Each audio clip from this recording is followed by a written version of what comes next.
دا د امام صاحب ولسوالۍ د ښار واټونه دي. خلک پرې له کومې ستونزې پرته تګ راتګ کوي.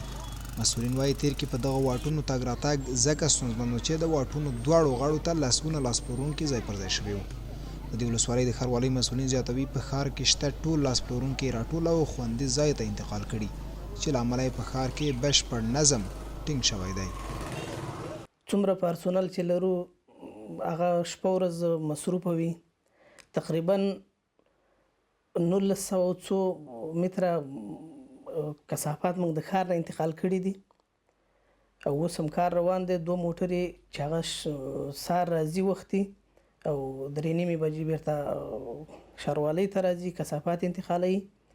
او د تنظیم په باره کې مو کار کړی دی چې د چوک په بغل کې څومره غرفې وي هغه مو انتقال کړلې. نو د هغې دپاره بدیل چې کوم ځایونه وو هغه مو ته انتخاب کړه.